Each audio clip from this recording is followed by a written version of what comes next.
खुद को पहचानो ऐसा गौतम। बुद्ध ने कई सालों पहले अपने शिष्यों से क्यों कहा था, इसके पीछे का रहस्य क्या है?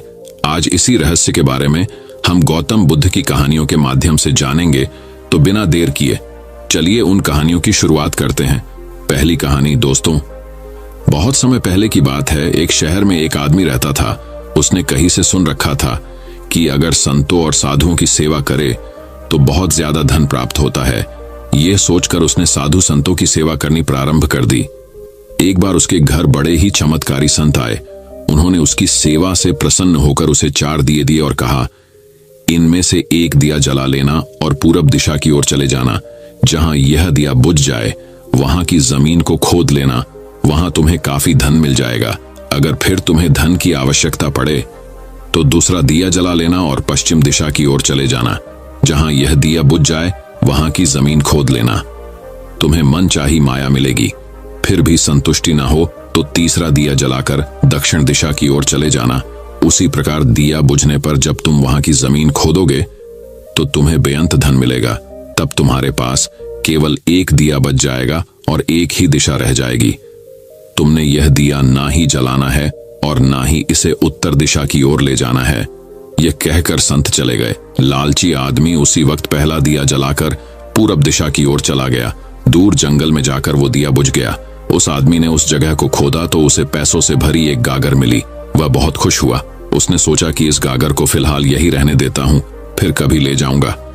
पहले मुझे जल्दी ही पश्चिम दिशा वाला धन देख लेना चाहिए। पश्चिम, यह सोचकर उसने दूसरे दिन दूसरा दिया जलाया और पश्चिम दिशा की ओर चल पड़ा। दूर एक उजाड़ स्थान में जाकर वो दिया भी बुझ गया। वहां उस आदमी ने जब जमीन खोदी तो उसे सोने की मोहरों से भरा एक घड़ा मिला। उसने घड़े को भी यही सोचकर वही रहने दिया कि पहले दक्षिण दिशा में जाकर देख लेना चाहिए। जल्दी से जल्दी ज्यादा से ज्यादा धन प्राप्त करने के लिए वह बेचैन हो गया। अगले दिन वह दक्षिण दिशा की ओर चल पड़ा। वो दिया एक मैदान में जाकर बुझ गया। उसने वहां की जमीन खोदी तो उसे हीरे मोतियों से भरी 2 पेटियां मिली। वह आदमी अब बहुत खुश था।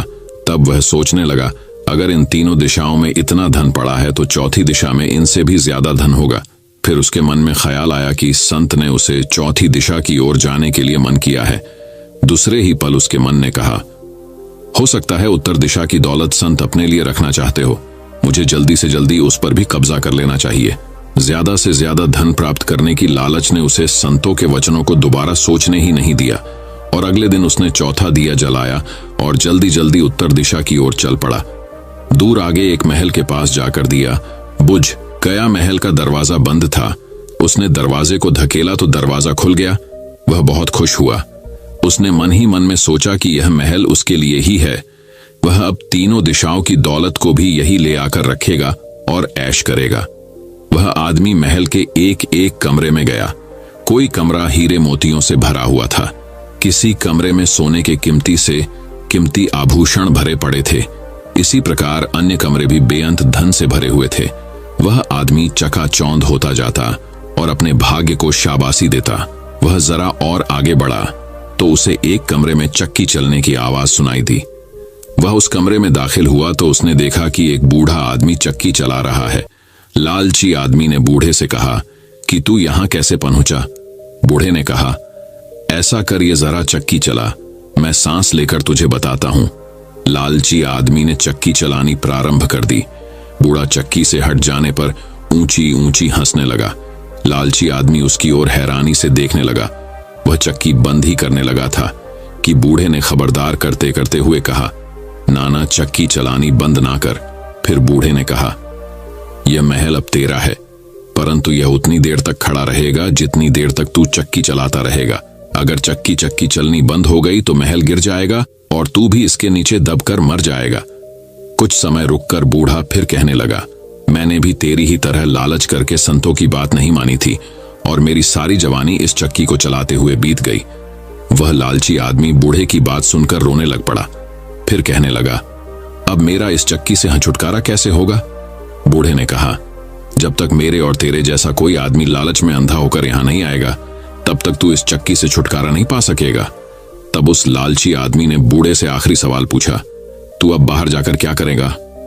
बूढ़े ने कहा, मैं सब लोगों से ऊंची ऊंची कहूंगा, लालच बुरी बला है। तो चलिए दोस्तों, अब गौतम बुद्ध की दूसरी कहानी की शुरुआत करते हैं। दूसरी कहानी, लोगों का झूठ पकड़ना सीखो सिर्फ 1 मिनट में। गौतम बुद्ध की कहानी। एक गांव में धनी चंद नाम का एक व्यापारी रहता था। उसकी गिनती शहर के अमीर व्यापारियों में होती थी, लेकिन अब वह केवल नाम का सेट रह गया था। उसका बिजनेस बंद होने की कगार पर आ गया था। बिजनेस में हुए घाटे की वजह से उस पर लोगों का बहुत ज्यादा कर्जा पड़ गया था। उसके दिन अब गरीबों की तरह कट रहे थे और उसकी हालत का कारण उसका स्वभाव था। वह बहुत ही शांत सद्भाव, शांत स्वभाव वाला व्यक्ति था। वह दूसरों की बातों पर बहुत जल्दी यकीन कर लेता था, इसलिए उसे मूर्ख बनाना बहुत आसान था। चतुराई उसके अंदर थी ही नहीं। लोगों ने उसके सरल स्वभाव का फायदा उठाकर उसे इस हालत में पहुंचा दिया था। उसके कुछ चतुर दोस्तों, रिश्तेदारों और अन्य व्यापारियों ने उसके खिलाफ साजिश रचकर उसे अपनी चिकनी चुपड़ी बातों में ऐसा फंसा लिया कि उसका बिजनेस बंद होने की कगार पर पहुंच चुका था। धनी चंद सेठ चालाक लोगों की बातों को समझ नहीं पाया था, लेकिन अब वह अंदर से टूट चुका था। अब उसे अपनी गलतियों का एहसास हो रहा था। एक दिन धनी चंद सेठ के सामने उन लोगों की सच्चाई सामने आ जाती है। वह सोचता है कि जिन लोगों को वह अपना समझता था, उन लोगों ने ही उसे धोखा दिया है, जिस कारण सेठ हमेशा अपनी हालत के बारे में सोचता रहता और खुद को कोसता रहता। अब उसके दिन बहुत ही तनाव वाले और उदासी के साथ बीत रहे थे। उसकी पत्नी अक्सर उससे झगड़ा करती रहती। अन्य सेठ अब अपना कर्जा मांगने के लिए हर रोज उसके घर पर आते। एक लंबी सेठों की भीड़ ने उसे बहुत ही ज्यादा गहरे सदमे में डाल दिया था। वह अब उन सेठों से बचता बचाता छिपने लगा। अपनी इस हालत से परेशान होकर उसने आत्महत्या करने का फैसला किया और वह आत्महत्या करने के लिए दूर एक पहाड़ी की ओर चल पड़ा। रास्ते में उसे एक महात्मा की कुटिया दिखाई दी।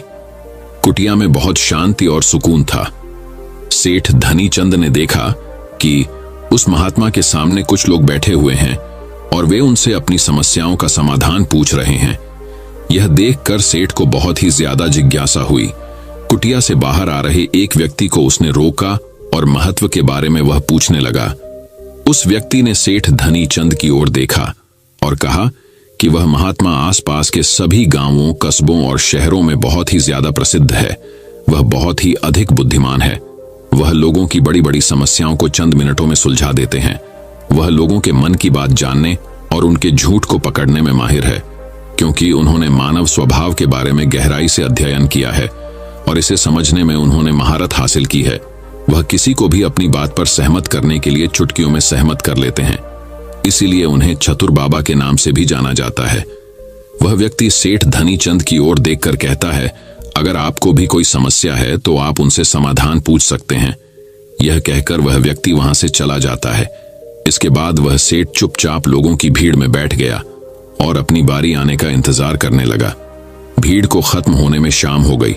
अब सेठ की बारी थी। उसने महात्मा को प्रणाम किया और दुखी मन से अपनी सारी घटना के बारे में बता दिया। वह महात्मा सेठ की बातों को बहुत ध्यानपूर्वक सुन रहे थे और फिर शांत स्वर में उत्तर दिया, इंसान को इतना शरीफ नहीं होना चाहिए कि वह हर किसी की बातों पर विश्वास कर ले और जो लोग कहे वही करना शुरू कर दे। हर व्यक्ति के अंदर इतनी समझ और चतुराई का होना बहुत जरूरी है, इसलिए नहीं कि वह दूसरों का फायदा उठा सके या उन्हें बेवकूफ बना सके, ताकि वह खुद को दूसरे चतुर लोगों की चालों से बचा सके, खुद को नुकसान से बचा सके और दूसरे जरूरतमंद लोगों की मदद कर सके। इतनी बातें कहने के बाद महात्मा अब कहते हैं कि अब मैं आपको समझाऊंगा कि आप लोगों से जो चाहते हैं वह कैसे प्राप्त कर सकते हैं। तुम्हें कुछ ऐसे तरीके सिखाऊंगा जिनका उपयोग तुम लोगों और परिस्थितियों को नियंत्रित करने के लिए कर सकते हो। इसके अलावा तुम्हें यह भी पता चल जाएगा कि धोखेबाज लोगों को कैसे पहचानें और उनसे खुद को कैसे बचाएं। एक साधारण व्यक्ति कैसे समझदार व्यक्ति बन सकता है। ध्यान रहे, जो मैं यहां तुम्हें सिखाने वाला हूं उसका इस्तेमाल किसी गलत काम के लिए नहीं करना, लेकिन अपनी और दूसरों की सुरक्षता के लिए। बस मेरी बातों को ध्यान से सुनो। हम जिस दुनिया में रहते हैं वहां आपको कुछ लोग चतुर मिलेंगे जो अपनी आजीविका चलाने के लिए भोले भाले लोगों का इस्तेमाल करते हैं। अब आप इन लोगों को कैसे पहचानते हैं जो अधिक बातें समझते हैं? आपको उन लोगों पर ध्यान देना चाहिए, क्योंकि ये लोग विश्वास की कमी को पूरा करने के लिए बहुत सारे शब्दों का उपयोग करते हैं। आपको उन पर ध्यान देने की कोई आवश्यकता नहीं है, क्योंकि वे अपने झूठ की वजह से आपको बेवकूफ बनाने की कोशिश करते हैं। जो लोग एक ही बात को बार बार कहते हैं वह झूठे हो सकते हैं। ऐसे लोगों के पास कई उदाहरण हैं, ताकि आप उनकी चिकनी चुपड़ी हैं जैसे उन्हें कुछ भी पता नहीं है। वे सबसे निर्दोष हैं, हालांकि उन्हें उस समय उस घटना के बारे में सब कुछ पता है, लेकिन फिर भी वे आपके मुंह से सब कुछ सुनना चाहेंगे, क्योंकि कल को अगर उनके मुंह से कुछ ऐसी बात निकल गई जो नहीं कहनी चाहिए थी, तो वह आपका नाम ले सकते हैं कि उसने मुझे बताया, या वे निर्दोष बने रहे ताकि वे अपनी जिम्मेदारियों से बच सकें। जितना उन्हें मिल सकता था उससे अधिक काम के बोझ से दूर रहें। वे जानबूझकर ऐसा करते हैं ताकि कोई उन पर ध्यान न दे और वे महान चीजों से बच सकें। 11वां तरीका, दूसरों पर उंगली उठाना या दोष देना। एक चतुर व्यक्ति हमेशा अपने हाथ खाली रखना चाहेगा, अर्थात उसे कोई कड़ी मेहनत या अधिक जिम्मेदारी नहीं निभानी पड़ेगी। इसलिए वह दूसरों पर उंगली उठाता रहता है कि मुझे यह काम ठीक से नहीं आता। वह इस बात को भली भांति जानते हैं। यह दूसरी स्थिति ये आती है कि कहीं ना कहीं उनकी पोल खुल जाती है या इज्जत सामने आ जाती है, फिर भी वे अपनी गलती का दोष दूसरों पर डाल देते हैं। 12वां तरीका, एक धोखेबाज हमेशा झूठी तारीफ करेगा। वह केवल वही कहेगा जो दूसरा व्यक्ति उससे सुनना चाहता है, और वह ऐसा तब तक करेगा जब तक उसका काम पूरा ना हो जाए। इसके बाद वह लोगों के सामने उसी व्यक्ति की आलोचना करेगा। तो दोस्तों चलिए बढ़ते हैं हमारी तीसरी कहानी की तरफ। दोस्तों, बहुत दिन पहले की बात है। एक छोटा सा नगर था, उसमें रहने वाले लोग बड़े दिल वाले थे। ऐसे न्यारे नगर में 4 मित्र रहते थे। वे छोटी उम्र के थे, पर चारों के विचारों में बड़ा मेल था। उनमें एक राजकुमार था, दूसरा राजा के मंत्री का पुत्र, तीसरा साहूकार का लड़का और चौथा एक किसान का बेटा था। चारों साथ साथ खाते पीते और खेलते घूमते थे। एक दिन किसान ने अपने पुत्र से कहा, देखो बेटा, तुम्हारे तीनों साथी धनवान हैं और हम गरीब हैं। भला धरती और आसमान का क्या मेल। लड़का बोला, नहीं पिताजी, मैं उनका साथ नहीं छोड़ सकता। बेशक यह घर छोड़ सकता हूं। बाप यह सुनकर आग बबूला हो गया और लड़के को तुरंत घर छोड़ जाने की आज्ञा दी। लड़के ने भी राम की भांति अपने पिता की आज्ञा शिरोधार्य कर ली और सीधा अपने मित्रों के पास पहुंचा। उन्हें सारी बात बताई। सबने तय किया कि हम भी अपना अपना घर छोड़कर मित्र के साथ जाएंगे। इसके बाद सबने अपने घर और गांव से विदा ले ली और वन की ओर चल पड़े। धीरे धीरे सूरज पश्चिम के समुद्र में डूबता गया और धरती पर अंधेरा छाने लगा। चारों वन से गुजर रहे थे। काली रात थी। वन में तरह तरह की आवाजें सुनकर सब डरने लगे। उनके पेट में भूख के मारे चूहे दौड़ रहे थे। किसान के पुत्र ने देखा, एक पेड़ के नीचे बहुत से जुगनू चमक रहे हैं। वह अपने साथियों को वहां ले गया और उन्हें पेड़ के नीचे सोने के लिए कहा। तीनों को थका मांदा देखकर उसका दिल भर गया। बोला, तुम लोगों ने मेरी खातिर नाहक यह मुसीबत मोल ली। सबने उसे धीरज बंधाया और कहा, नहीं नहीं, यह कैसे हो सकता है कि हमारा एक साथी भूखा प्यासा भटकता रहे और हम अपने अपने घरों में मौज उड़ाए। जिएंगे या साथ साथ मरेंगे तो साथ साथ जिएंगे। थोड़ी देर बाद वे तीनों सो गए, पर किसान के लड़के की आंख में नींद कहां। उसने भगवान से प्रार्थना की, है भगवान, अगर तू सचमुच कहीं है तो मेरी पुकार सुनकर आजा और मेरी मदद कर। उसकी पुकार सुनकर भगवान एक बूढ़े के रूप में वहां आ गए और लड़के से कहा, मांग ले जो कुछ मांगना है। यह देख, इस थैली में हीरे जवाहरात भरे हैं। लड़के ने कहा, नहीं, मुझे हीरे नहीं चाहिए। मेरे मित्र भूखे हैं, उन्हें कुछ खाने को दे दो। भगवान ने कहा, मैं तुम्हें भेद की एक बात बताता हूं। वह जो सामने पेड़ है ना, आम का, उस पर 4 आम लगे हैं। एक पूरा पका हुआ, दूसरा उससे कुछ कम पका हुआ, तीसरा उससे कम पका हुआ और चौथा कच्चा है। इसमें भेद की कौन सी बात? लड़के ने पूछा। भगवान ने कहा, ये 4 आम तुम लोग खाओ। तुम में से जो पहला आम खाएगा वह राजा बन जाएगा, दूसरा आम खाने वाला राजा का मंत्री बन जाएगा, जो तीसरा आम खाएगा उसके मुंह से हीरे निकलेंगे और चौथा आम खाने वाले को उम्र कैद की सजा भोगनी पड़ेगी। इतना कहकर बूढ़ा आंख से ओझल हो गया। तड़के सब उठे तो किसान के पुत्र ने कहा, सब मुंह धो लो। फिर उसने कच्चा आम अपने लिए रख लिया और बाकी आम उनको खाने के लिए दे दिए। सबने आम खा लिए। पेट को कुछ आराम पहुंचा तो सब वहां से चल पड़े। रास्ते में उन्हें एक कुआं दिखाई दिया। काफी देर तक चलते रहने से सबको फिर से भूख प्यास लगाई, इसीलिए वे पानी पीने लगे। राजकुमार ने मुंह धोने के इरादे से पानी पिया और फिर थूक दिया तो उसके मुंह से 3 हीरे निकल आए। उसे हीरे की परख थी। उसने चुपचाप हीरे अपनी जेब में रख लिए। दूसरे दिन सुबह एक राजधानी में पहुंचने के बाद उसने एक हीरा निकालकर मंत्री के पुत्र को दिया और खाने के लिए कुछ ले आने को कहा। वह हीरा लेकर बाजार पहुंचा तो देखता क्या है कि रास्ते में बहुत से लोग जमा हो गए हैं। कंधे से कंधा ठिल रहा है। गाजे बाजे के साथ एक हाथी आ रहा है। उसने एक आदमी से पूछा, क्यों भाई, ये शोर कैसा है? अरे तुम्हें नहीं मालूम? उस आदमी ने विस्मय से कहा, यहाँ का राजा बिना संतान के मर गया है। राज के लिए राजा चाहिए, इसलिए इस हाथी को रास्ते में छोड़ा गया है। वही राजा चुनेगा। सो कैसे? हाथी की सूंड में वह फलमाला देख रहे हो ना? हाँ, हाथी जिसके गले में यह माला डालेगा वही हमारा राजा बन जाएगा। देखो, वह हाथी इसी ओर आ रहा है। एक तरफ हट जाओ। लड़का रास्ते के एक ओर हटकर खड़ा हो गया। हाथी ने उसके पास आकर अचानक उसी के गले में माला डाल दी। इसी प्रकार मंत्री का पुत्र अब राजा बन गया। उसने पूरा पका हुआ आम जो खाया था, वह राज वैभव में अपने सभी मित्रों को भूल गया। बहुत समय बीतने पर भी वह नहीं लौटा। यह देखकर राजकुमार ने दूसरा हीरा निकाला और साहूकार के पुत्र को देकर कुछ लाने को कहा। वह हीरा लेकर बाजार पहुंचा। राज को राजा मिल गया था, पर मंत्री के अभाव की पूर्ति करनी थी, इसलिए हाथी को माला देकर दोबारा भेजा गया। किस्मत की बात, अब हाथी ने एक दुकान के पास खड़े साहूकार के पुत्र को ही माला पहनाई। वह मंत्री बन गया और दोस्तों को भूल गया। इधर राजकुमार और किसान के लड़के का भूख के मारे बुरा हाल हो रहा था। अब क्या करें? फिर किसान के पुत्र ने कहा, अब मैं ही खाने की कोई चीज ले आता हूं। राजकुमार ने बचा हुआ तीसरा हीरा उसे सौंप दिया। वह एक दुकान में गया। खाने की चीजें लेकर उसने अपने पास वाला हीरा दुकानदार की हथेली पर रख दिया। फटेहाल लड़के के पास कीमती हीरा देखकर दुकानदार को उस पर शक हुआ कि हो ना हो, इस लड़के ने जरूर ही यह हीरा राजमहल से चुराया होगा। उसने तुरंत पुलिस के सिपाहियों को बुलाया। सिपाही आए। उन्होंने किसान के लड़के की एक न सुनी और उसे गिरफ्तार कर लिया। दूसरे दिन उसे उम्र कैद की सजा सुनाई गई।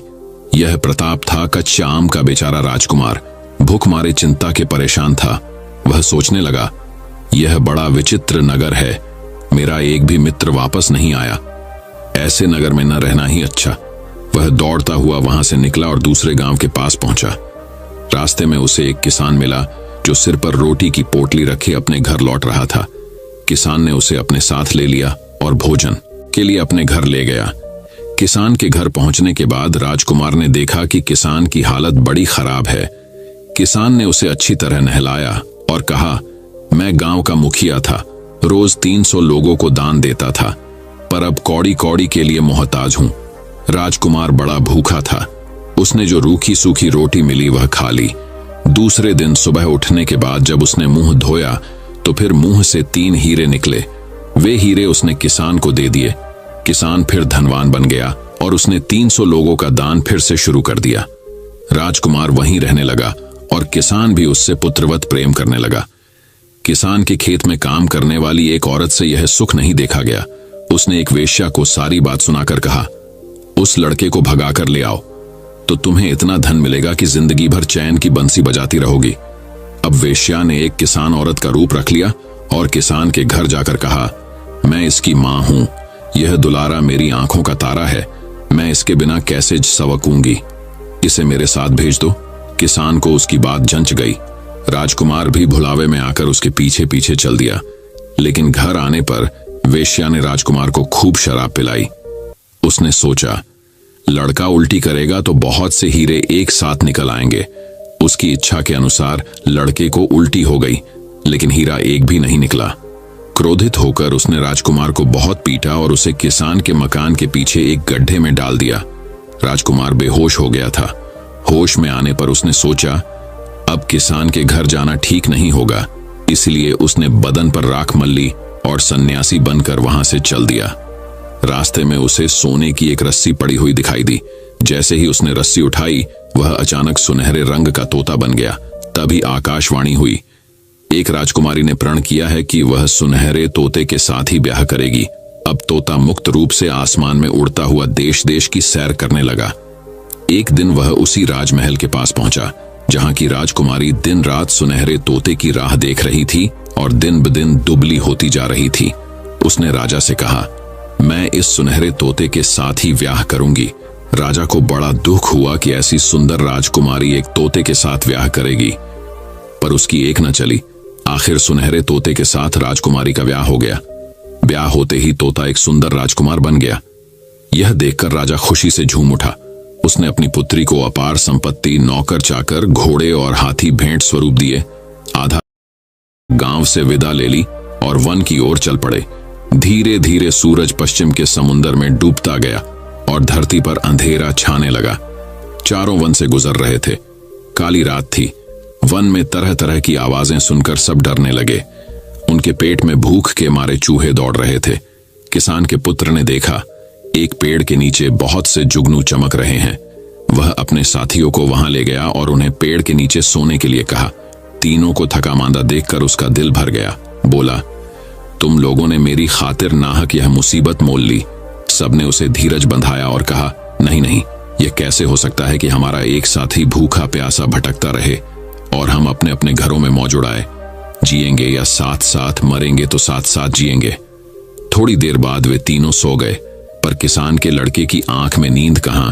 उसने भगवान से प्रार्थना की, है भगवान, अगर तू सचमुच कहीं है तो मेरी पुकार सुनकर आजा और मेरी मदद कर।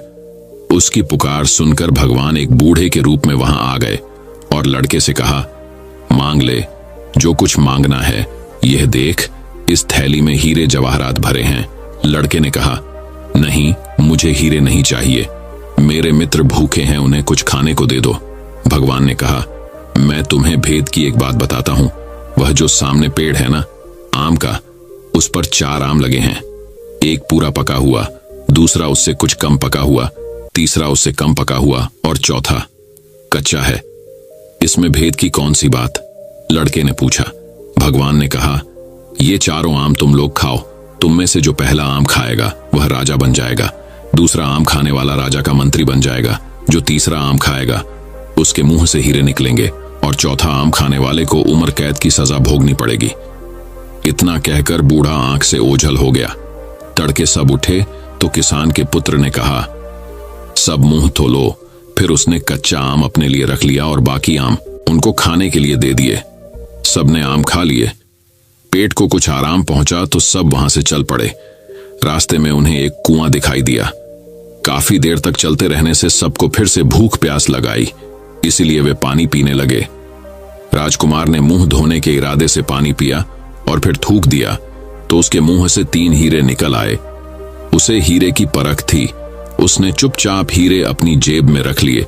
दूसरे दिन सुबह एक राजधानी में पहुंचने के बाद उसने एक हीरा निकालकर मंत्री के पुत्र को दिया और खाने के लिए कुछ ले आने को कहा। वह हीरा लेकर बाजार पहुंचा तो देखता क्या है कि रास्ते में बहुत से लोग जमा हो गए हैं। कंधे से कंधा ठिल रहा है। गाजे बाजे के साथ एक हाथी आ रहा है। उसने एक आदमी से पूछा, क्यों भाई, ये शोर कैसा है? अरे, तुम्हें नहीं मालूम? उस आदमी ने विस्मय से कहा, यहाँ का राजा बिना संतान के मर गया है। राज के लिए राजा चाहिए, इसलिए इस हाथी को रास्ते में छोड़ा गया है। वही राजा चुनेगा। सो कैसे? हाथी की सूंड में वह फलमाला देख रहे हो ना? हाँ हाँ, हाथी जिसके गले में यह माला डालेगा वही हमारा राजा बन जाएगा। देखो, वह हाथी इसी ओर आ रहा है। एक तरफ हट जाओ। लड़का रास्ते के एक ओर हटकर खड़ा हो गया। हाथी ने उसके पास आकर अचानक उसी के गले में माला डाल दी। इसी प्रकार मंत्री का पुत्र अब राजा बन गया। उसने पूरा पका हुआ आम जो खाया था, वह राज वैभव में अपने सभी मित्रों को भूल गया। बहुत समय बीतने पर भी वह नहीं लौटा। यह देखकर राजकुमार ने दूसरा हीरा निकाला और साहूकार के पुत्र को देकर कुछ लाने को कहा। वह हीरा लेकर बाजार पहुंचा। राज को राजा मिल गया था, पर मंत्री के अभाव की पूर्ति करनी थी, इसलिए हाथी को माला देकर दोबारा भेजा गया। किस्मत की बात, अब हाथी ने एक दुकान के पास खड़े साहूकार के पुत्र को ही माला पहनाई। वह मंत्री बन गया और दोस्तों को भूल गया। इधर राजकुमार और किसान के लड़के का भूख के मारे बुरा हाल हो रहा था। अब क्या करें? फिर किसान के पुत्र ने कहा, अब मैं ही खाने की कोई चीज ले आता हूं। राजकुमार ने बचा हुआ तीसरा हीरा उसे सौंप दिया। वह एक दुकान में गया। खाने की चीजें लेकर उसने अपने पास वाला हीरा दुकानदार की हथेली पर रख दिया। फटेहाल लड़के के पास कीमती हीरा देखकर दुकानदार को उस पर शक हुआ कि हो न हो इस लड़के ने जरूर ही यह हीरा राजमहल से चुराया होगा। उसने तुरंत पुलिस के सिपाहियों को बुलाया। सिपाही आए। उन्होंने किसान के लड़के की एक न सुनी और उसे गिरफ्तार कर लिया। दूसरे दिन उसे उम्र कैद की सजा सुनाई गई। यह प्रताप था कच्चा आम का बेचारा राजकुमार। भूखमारे चिंता के परेशान था। वह सोचने लगा, यह बड़ा विचित्र नगर है, मेरा एक भी मित्र वापस नहीं आया, ऐसे नगर में न रहना ही अच्छा। वह दौड़ता हुआ वहां से निकला और दूसरे गांव के पास पहुंचा। रास्ते में उसे एक किसान मिला जो सिर पर रोटी की पोटली रखे अपने घर लौट रहा था। किसान ने उसे अपने साथ ले लिया और भोजन के लिए अपने घर ले गया। किसान के घर पहुंचने के बाद राजकुमार ने देखा कि किसान की हालत बड़ी खराब है। किसान ने उसे अच्छी तरह नहलाया और कहा, मैं गांव का मुखिया था, रोज 300 लोगों को दान देता था, पर अब कौड़ी कौड़ी के लिए मोहताज हूं। राजकुमार बड़ा भूखा था। उसने जो रूखी सूखी रोटी मिली वह खा ली। दूसरे दिन सुबह उठने के बाद जब उसने मुंह धोया तो फिर मुंह से 3 हीरे निकले। वे हीरे उसने किसान को दे दिए। किसान फिर धनवान बन गया और उसने 300 लोगों का दान फिर से शुरू कर दिया। राजकुमार वहीं रहने लगा और किसान भी उससे पुत्रवत प्रेम करने लगा।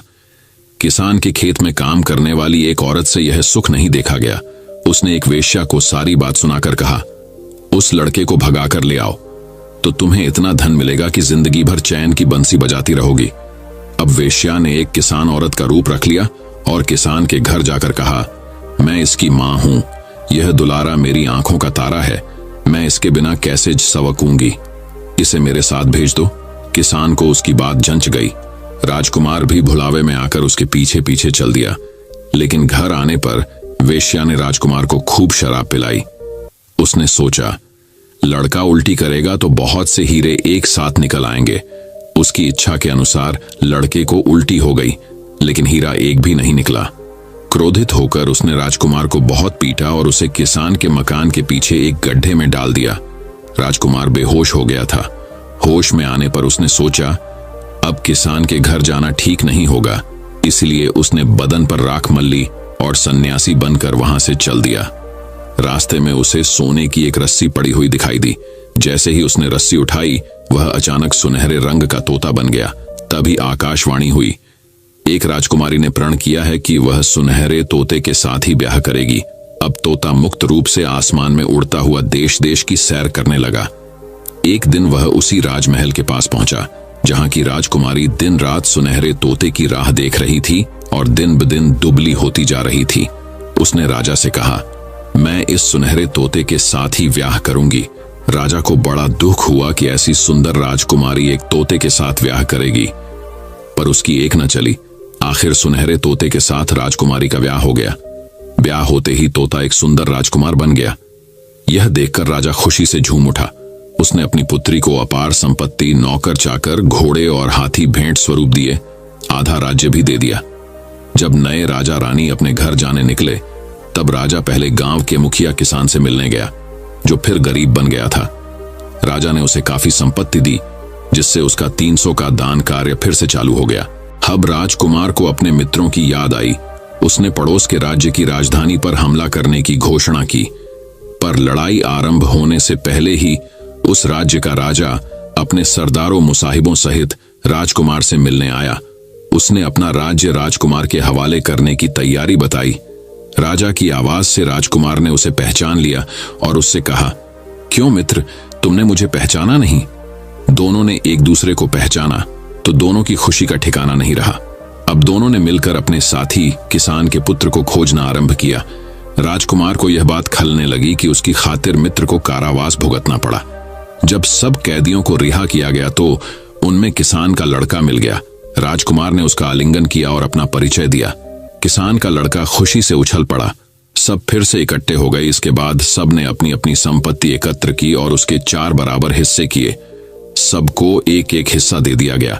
सब अपने गांव वापस आ गए। सब अपने माता पिता से मिले। गांव भर में खुशी की लहर दौड़ गई। सबके दिन सुख से बीतने लगे। दोस्तों, मैं उम्मीद करता हूं कि यह कहानी सुनने से आपके जीवन में अच्छे बदलाव आए होंगे।